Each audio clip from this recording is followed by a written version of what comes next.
Hablar del sodalicio de vida cristiana es hablar de un caso de graves abusos que se dieron a lo largo de décadas en Perú, pero también en varios países más de nuestra región. Es hablar también de una impunidad sostenida frente a unas denuncias que llevan ya 24 años sin que la Iglesia y el Estado peruano, pero también el Vaticano, intervengan. Pero sobre todo, hablar del sodalicio es hablar de decenas de víctimas que se encuentran a la espera de que se haga justicia por las vejaciones a las que muchos de ellos fueron sometidos, siendo menores de edad. Y para entrar en materia necesito rebobinar. El sodalicio de vida cristiana es una sociedad de vida apostólica laical, fundada en Perú por Luis Fernando Figari en 1971 y aprobada por el Papa Juan Pablo II en 1997. Esto significa que pueden formar parte de ella tanto curas como laicos y que, aunque no se trate de una orden religiosa, es oficialmente una institución católica. Ya he hablado antes de esta sociedad que es señalada por muchísima gente como una mafia y una organización coercitiva,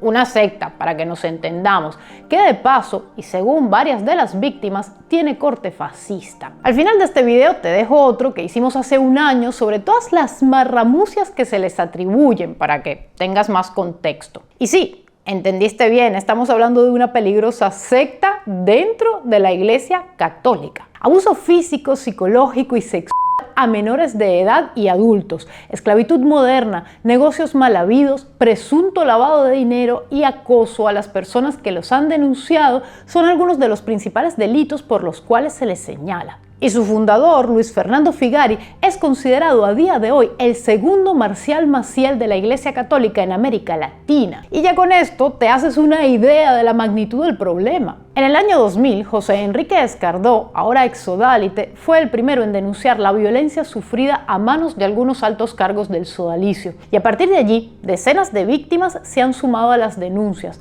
varias de ellas formalmente ante la justicia peruana. Se han escrito libros, se han hecho documentales, reportajes y muchas de las personas afectadas no han parado de dar entrevistas. La Iglesia ha investigado el caso en diferentes oportunidades. Y nada. Por eso, este año, el 2024, es un verdadero punto de inflexión en esta historia. Tras enviar a Perú en 2023 una misión para investigar el caso, compuesta por el sacerdote español Jordi Bertomeu y el arzobispo de Malta Charles Scicluna, el Vaticano expulsó a Luis Figari del sodalicio en agosto de este año y hace nada, el 25 de septiembre, también a 10 personalidades de la cúpula. Que por cierto, el comunicado con el que se llevó a cabo esta última expulsión es interesante porque la Santa Sede prácticamente le atribuye al sodalicio métodos sectarios. También acusa a estas 10 personas de abuso físico, incluso con sadismo y violencia, abuso en el ejercicio del apostolado del periodismo, difamación y abuso de autoridad con episodios de hackeo de comunicaciones, entre otros. Adicionalmente, se supo que 2 personas, Juliana Cacha y Sebastián Blanco, intentaron interferir en la misión Scicluna Bertomeu dando falsos testimonios y haciéndole un lavado de cara al sodalicio, y ahora corren el riesgo de ser excomulgados. Ellos, por su parte, denuncian a Jordi Bertomeu y a todos aquellos que resulten responsables, o sea, en este caso, al Papa. ¡Ole tú! Y si te cuento todo esto no es solo para explicar que el sodalicio ha hecho daño a decenas y decenas de personas y familias por décadas, no solo con los agravios iniciales que han relatado sus víctimas, sino con una persecución sostenida a denunciantes y periodistas que llega hasta el día de hoy. Por eso hemos querido entrevistar a 3 de las personas que más han contribuido a señalar todos estos crímenes frente a la Iglesia, el Estado peruano y la opinión pública internacional. Se trata de José Enrique Escardó, la primera víctima en denunciar, y Pedro Salinas y Paola Ugaz, 2 periodistas que a través de libros y reportajes han destapado varios de los delitos más graves que se les atribuye al sodalicio. Que ojo, esta ha sido una historia coral y hay muchas víctimas y algunos periodistas más que han contribuido significativamente con el avance de este caso y que hoy, por razones de tiempo y espacio, no incluiremos en este video. Tanto Escardó como Ugaz y Salinas han tenido que pagar un precio muy alto por su labor e incluso han llegado a temer por su propia integridad física debido a la persecución y al acoso al que han sido sometidos. Empecemos por José Enrique Escardó, quien es también periodista y activista por los sobrevivientes de abuso físico, psicológico, espiritual y sexual eclesial, además de colaborador de este canal, a quien le pregunté cuáles han sido los principales agravios de los cuales ha sido víctima. Bueno, la persecución empezó desde que hice mis columnas hace 24 años. Ahí recibí las primeras amenazas, la primera amenaza de muerte por correo electrónico. En esa época no había redes sociales ni nada. Eh, y luego, claro, comenzaron a tomar una serie de medidas típicas del sodalicio de moverse de manera subrepticia, ¿no? Tanto dentro del sodalicio con las personas de ahí como con difamaciones, con engaños sobre lo que se estaba diciendo, ataques personales, ¿no? Desacreditación. Y, eh, y luego por fuera, ¿no? Con sus contactos en la sociedad. Ya en ese momento tenían buenos contactos en empresas, obviamente en la Iglesia Católica, y hubo una movida que fue la que llevó a que dejara de escribir las columnas, eh, que comenzaron a llamar a la revista a decir que los empresarios católicos, es decir, que habían conversado con Cipriani, que era el cardenal y arzobispo de Lima en ese momento, eh, para que no pusieran publicidad en la revista mientras se estuvieran haciendo estas, o sea, si es que no paraban estas columnas. Y eso comenzó a hacerse efectivo y comenzó a generar un problema económico. Y de ahí, bueno, comenzaron a tener intervenciones en negocios que estábamos tratando de hacer con la revista, en la distribuidora, visitas a los gerentes, y comenzaron a hacer toda una campaña. Luego la cosa como que fue calmándose. Al año siguiente fue el eh, programa de televisión en el 2001 de Cecilia Valenzuela en Canal N, y ahí arreció la campaña nuevamente. Y después fue como cada vez que yo quería hacer algún negocio, entrar a algún trabajo, había algún problema, o me sacaban o no me permitían entrar. Y luego comenzaron a regar una serie de rumores y a mentir, a difamar.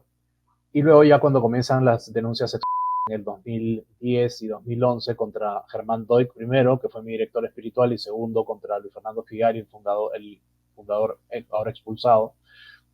Obviamente la campaña recibe y comenzaron a llegar más amenazas de muerte, amenazas contra la integridad de mi hija, que tenía 4 años en ese momento, ¿no? En blogs, en comentarios, ¿no? Ataques cibernéticos, hackeos, una serie de cosas. Y luego ya cuando sale el libro, en el 2015, el libro de Pedro Salinas y Pablo Lugas, comienza la campaña ya más estructurada, no solamente contra mí, sino contra ellos y contra los que continuaron en las denuncias, y después Daniel Llovera, etcétera, ¿no?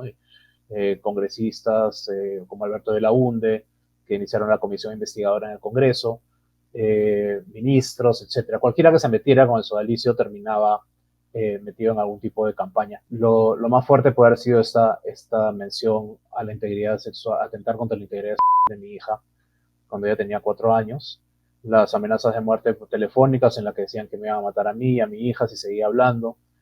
Eso fue hace unos 4 o 5 años más o menos, esta llamada telefónica.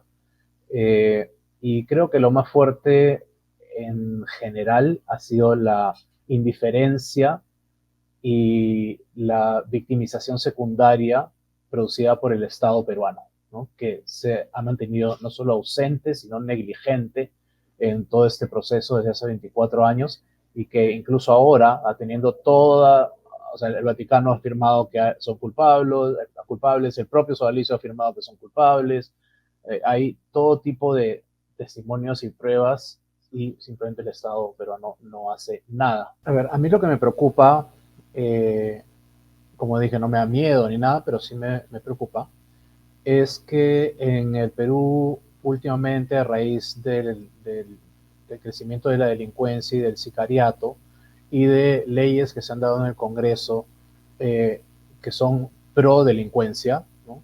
Está subiendo, o sea, de julio que se dio esta ley, agosto a septiembre, el sicariato ha subido de una manera impresionante y todos los días estamos viendo casos, ¿no? En todas partes. Entonces, sucede que en mi caso y en el caso de todos los demás que estamos involucrados en el tema del sodalicio y las denuncias y las investigaciones, nuestros enemigos no solamente son el sodalicio, ¿no? Eso es importante que se entienda. El sodalicio tiene socios políticos, tiene socios económicos, ¿no? Tiene operadores de distintos tipos, dentro de la fiscalía, dentro del Poder Judicial, en los medios de comunicación, en las redes sociales, etcétera, etcétera, etcétera. Entonces, es como lo llama Paola, un ecosistema, ¿no? Y dentro de ese ecosistema, cualquiera de los elementos podría utilizar lo que está saliendo ahora de las noticias del sicariato y todo eso para de repente contratar a alguien, ¿no? Que ya pasó en Piura, ¿no? ¿Se acuerdan con los terrenos que el Sodalicio quería tener de las comunidades de Catacaos y de otros lugares? Y ahí mandaron a matar a 3 personas, ¿no? Con la Gran Cruz del Norte. Entonces yo pienso que si eso lo han hecho ahí, podrían hacerlo también ahora con esa excusa, ¿no? Y de repente decir, mira, a fingir un robo o una cosa así, ¿no? O lo que sea, y que de repente nos metan un balazo, ¿no? O algo así. No me parece que eso sea muy descabellado. Y si ellos ya lo han hecho antes, entonces no creo que no podría pasar. Con José Enrique aproveché para hablar en profundidad sobre cuáles son las consecuencias de ser una víctima de abuso que quizás no intuimos a primera vista, aprovechando quizás la relación más cercana con él por ser también guionista de este canal. El daño a una persona que sufre agresión, y no estoy hablando solamente de agresión, que es algo en lo que mucha gente se centra y que es en verdad el problema menor en un sentido en cuanto a la secta de Sodalicio, sino que estamos hablando de agresiones físicas, psicológicas, manipulación, formateo mental por años, todo lo que conocemos de una secta, pero en el Sodalicio se ha dado de una manera muy particular, ¿no? Esclavitud moderna, hay una serie de cosas que impactan muy fuertemente en la vida de las víctimas. Está demostrado científicamente a través de la neurociencia, la neuropsicología, que no solamente el daño es, digamos, emocional, sino que también hay un daño, especialmente en víctimas de violencia de cualquier tipo, porque a veces se reduce la violencia a penetración mediante violación, no, pero tocamientos indebidos, etcétera, también son violencia sexual. Entonces, el cerebro físico se afecta, ¿no? Y eso hay un montón de estudios, hay tomografías de víctimas comparadas con tomografías de personas que no han sido víctimas. Eso ya es algo que se sabe. Entonces, no es tan fácil como que, no, como dicen, no, pero ya déjalo en el pasado, perdona y sigue adelante, no guardes resentimiento. No, hay todo un tema de programación cerebral y todo eso que queda de por vida y que se tiene que tratar de una manera muy responsable con ciertos tipos de terapias muy, muy específicas. Pedro Salinas también me contó cuáles han sido las consecuencias de haber contribuido a destapar los crímenes del Sodalicio. Él es periodista, escritor de varios libros, entre los cuales se encuentran Mitad monjes, mitad soldados, que realizó junto con Paola Ugaz, y en el que varias víctimas relatan sus historias. Y Sin Noticias de Dios, en el que describe toda la impunidad que rodea este caso. Pero Pedro, a su vez, es una víctima del Sodalicio, pues entró en esa sociedad cuando era adolescente. En mi caso tengo que hablar de 2 fases, ¿no? Uno, yo fui parte de la secta. Me captaron en edad escolar, me formatearon mentalmente, me lavaron el cerebro, y el mayor daño fue que manipularon las relaciones con mi familia, me hicieron odiar a mi familia, particularmente a mi padre. Ellos desaparecieron, quemaron, simplemente me hicieron creer que mi padre dejó de escribirme cuando él se fue a vivir a Caracas, a Venezuela, y nada. Yo ese año que dejé de recibir las comunicaciones de mi padre, vivía en una de las casas de formación de San Bartolo, una playa que está al sur de Lima, donde estaban los denominados centros de formación, y yo fui parte de esta primera jornada de cobayas, donde el propio Luis Fernando Figari, el fundador de la secta, iba un día sí, un día no, de forma sistemática para supervisar personalmente el formateo mental, que consistía en maltrato físico, maltrato psicológico, manipulación de conciencia, abuso espiritual, que no durmiéramos, ¿no? Las pocas horas de sueño era una práctica sistemática. Y en fin, digamos, o sea, si tú ves lo que constituye o qué son las características de una secta, todas se aplican en el caso sodalicio, y esta destrucción de la relación con mi padre duró 8 años. Yo viví 8 años odiando a mi padre, incluso después de que yo me había ido del sodalicio. Por suerte, cuando él ya estaba con un cáncer terminal, me llamaron del consulado de Venezuela, me ubicaron y me informan que mi padre estaba ya con un cáncer terminal, y pude ir a Caracas, reconciliarme con él, traérmelo a Lima, y ahí es cuando yo me entero por él sobre este asunto de las cartas. Él nunca dejó de escribir. Yo fui diagnosticado con síndrome de estrés postraumático años después de que salí de la secta, porque, digamos, he pasado por psicoanálisis, psicólogos, psiquiatras, psicoterapeutas, medicación, etcétera, ¿no? Bueno, ahora, sobre la experiencia, luego de la investigación que salió en el 2015, mitad monjes, mitad soldados, lo que hubo fue una persecución en toda regla, una campaña de acoso y derribo que se inicia en el año 2018 con una querella por difamación entablada por el obispo sodalite más connotado, que era el arzobispo de Piura, una zona que está al norte del Perú, muy poderoso, y con forceps me lleva a litigar a Piura, que para mí era territorio comanche, por una columna que yo había escrito en Lima, ¿no? Todo surreal, todo kafkiano, todo muy peruano, también hay que decirlo. Si el Sodalicium ha logrado convertirse en lo que es, en buena cuenta, es porque las instituciones en este país favorecen a este tipo de organizaciones sectarias y mafiosas. Y contra mí fabricaron una demanda por una estupidez, literalmente una estupidez. Sin embargo, armaron un operativo colosal que yo me sentí el Chapo Guzmán, porque terminaron allanando mi casa con mi hija menor adentro y mi novia de ese momento. O sea, fue una cosa que yo dije que para esto yo estaba escribiendo ya el último libro sobre esta historia, donde ya lo termino de contar todo. Hay nuevos testimonios, carpetas fiscales, esto que te cuento del hackeo de las comunicaciones y muchísimo más. Un resumen del informe de la comisión parlamentaria que el fujimorismo, que es el aliado político del sodalicio en el país y es la fuerza política más importante de la extrema derecha en el Perú, encarpetaron, ¿no? En ese momento yo estaba escribiendo el libro, y ahí es cuando se produce el allanamiento de mi casa. No se pudieron llevar el libro porque esta computadora de la que te estoy hablando está empotrada a la ventana de mi cuarto. Está anclada. O sea, la única manera de sacarla es rompiendo la ventana.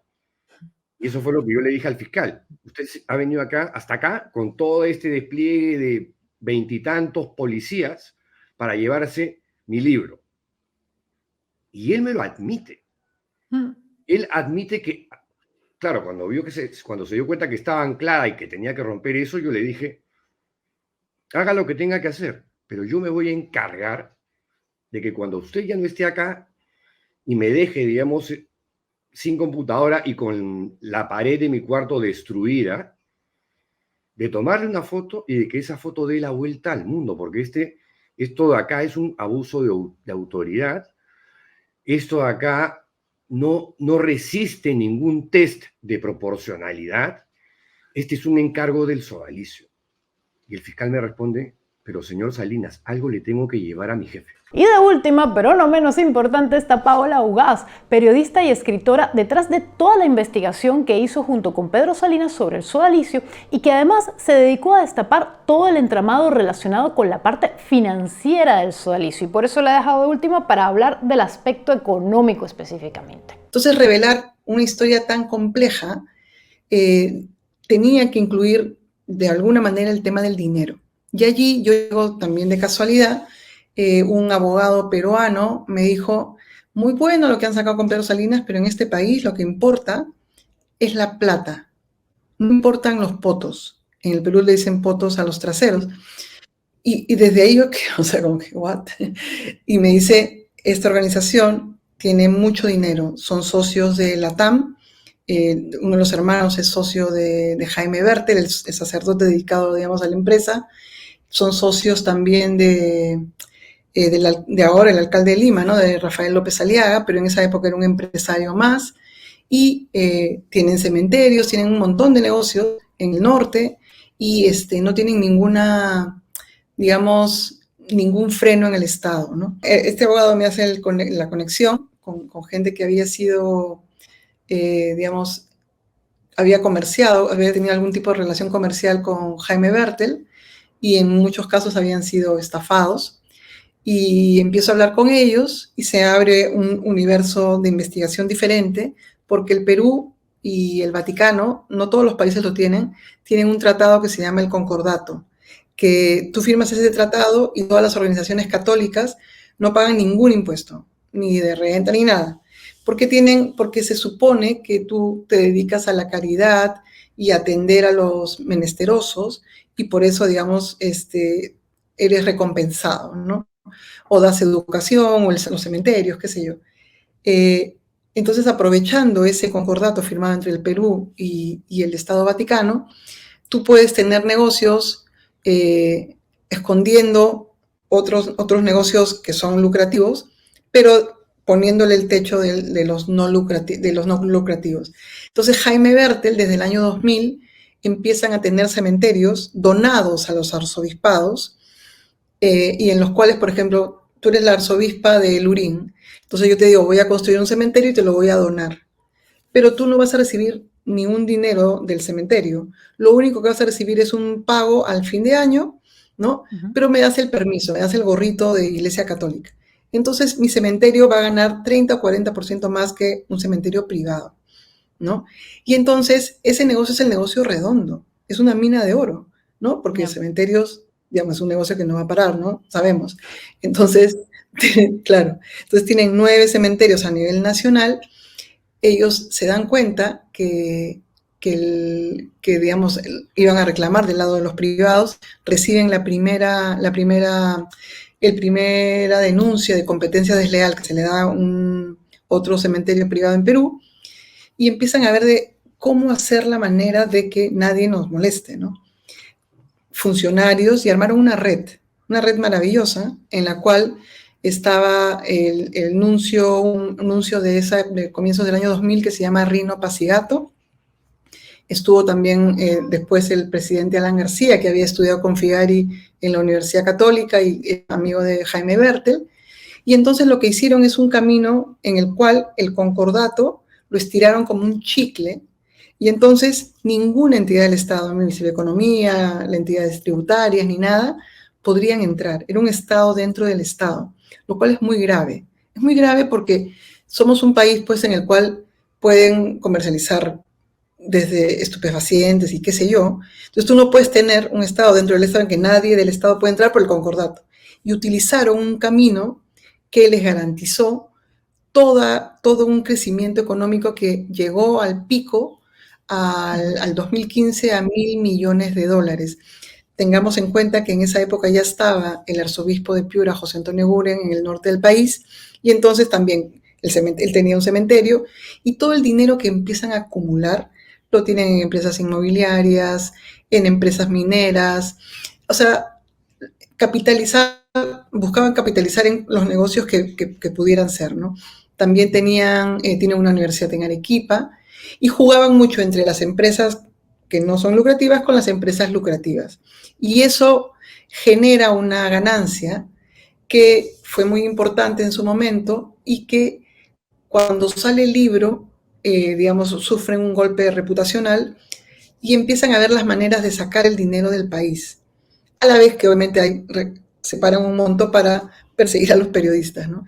Entonces, primero los offshores, ¿no? Jaime Bertel tiene un offshore que se llama San Ignacio Loyola, que la abrió en Panamá en el 97, y le puso primero el nombre Pusán, que es como le decían a la iglesia antes, puta y santa.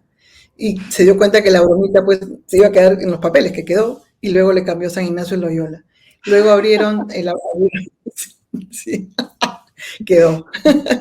Le puso, y todos tienen nombre religioso, ¿no? Providential es la otra offshore, Fundación Santa Rosa es otra offshore, y la otra es Alma Minerals. Siempre piensan, digamos, en el espíritu.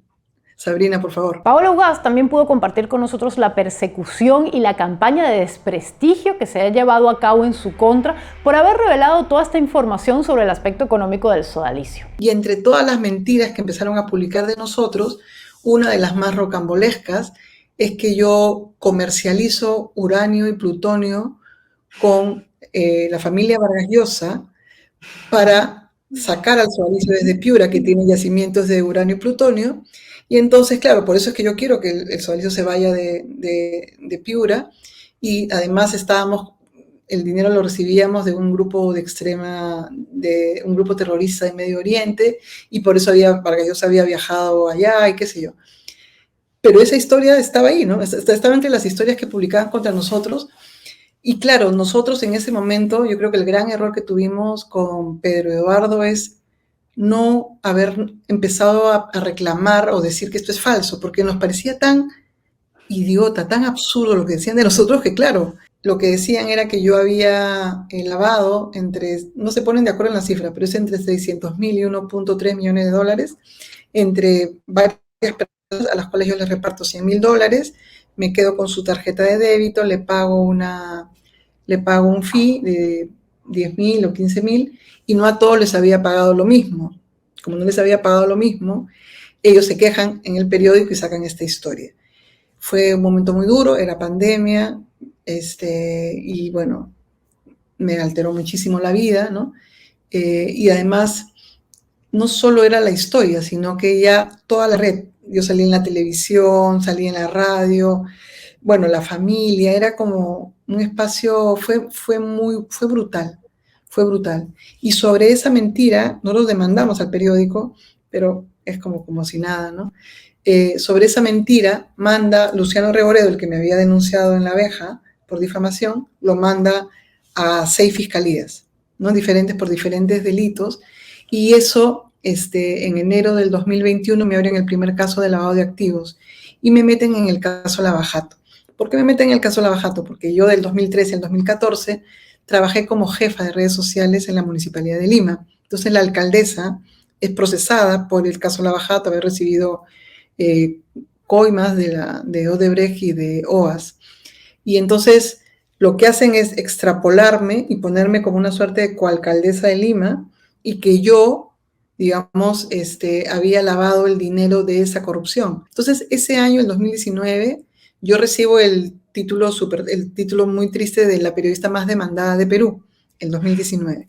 Sí, imagina. A la persecución de las voces críticas se suma que el sodalicio sigue activo, en estrecho contacto con jóvenes a través de sus sociedades e instituciones educativas. Si bien la destitución de Luis Figari y las otras 10 personas de la cúpula del sodalicio son una medida esperada, el caso de esta secta está lejos de hacer justicia con sus tantas víctimas. Y además, creo que nos da una idea de cómo la Iglesia tiene injerencia en la economía y la política de un país, en este caso Perú. Pero podemos intuir y extrapolar que este lobby se replica en otros países. La Iglesia Católica, una institución que se supone debe cuidar la moral, el bienestar y la vida espiritual de sus adeptos, que ha encubierto por décadas casos de abuso como los del sodalicio, pero no solo. Desde que el Boston Globe publicara en 2002 una investigación que destapaba numerosos casos de pederastia en la Iglesia, no han parado los medios y los periodistas motu proprio de investigar sobre el tema. La información que sale a flote es escandalosa por la crueldad de los crímenes, por la cantidad y también por el encubrimiento sostenido de la Iglesia como institución. Desde mi punto de vista, después de más de 2 décadas de escándalos, uno tras otro, ya no se puede hablar de algunas manzanas podridas dentro de la Iglesia. Aquí el árbol está podrido hasta las raíces. La protección sistemática de auténticos monstruos como Figari o Maciel por parte de la cúpula vaticana denota que estamos hablando de una institución en la que la corrupción y el vicio se han institucionalizado. Esto es como una gangrena que se ha apoderado de todo el cuerpo. En el caso del sodalicio se suma la inacción de la justicia peruana y el cinismo del propio sodalicio para hacer frente a las acusaciones. En su página web ponen: y de verdad que siempre recomiendo entrar en las páginas web de sectas, son un verdadero ejercicio de ironía y sarcasmo. Ajá, ellos dicen: los integrantes del sodalicio nos llamamos sodalites y somos católicos, laicos y clérigos que respondemos a nuestra vocación, comprometiéndonos a la plena disponibilidad apostólica y con ello a vivir la obediencia y el celibato, condiciones esenciales para la vida sodalite. Palabra clave: celibato. Y luego añaden: es importante garantizar ambientes seguros para menores y personas vulnerables en todas nuestras actividades evangelizadoras. Esto incluye nuestras comunidades y proyectos apostólicos. Por ello, nos hemos comprometido en tomar las medidas apropiadas para asegurarnos de que estos lugares sean seguros para todos. ¿Qué tal si empiezan por expulsar del sodalicio a todos aquellos responsables que todavía están dentro y los entregan a todos a la justicia? Yo solo digo: idea loca. Si te ha gustado este video, te invito de todo corazón a que lo compartas en redes. Creo que el caso del sodalicio debería tener incluso más exposición de la que ya ha tenido a nivel internacional. Se trata de un caso muy grave y de una sociedad que sigue vigente. Y de verdad, creo que este caso también sirve para poder crear conciencia sobre lo que significa ser realmente víctima de una secta. Aprovecho para agradecer a Paola Ugaz, José Enrique Escardó y Pedro Salinas por sus testimonios y te invito a que te quedes por más con este primer video que hicimos sobre el sodalicio hace un año, donde te he hecho ya todo el cuento de las cosas que hicieron. Chau.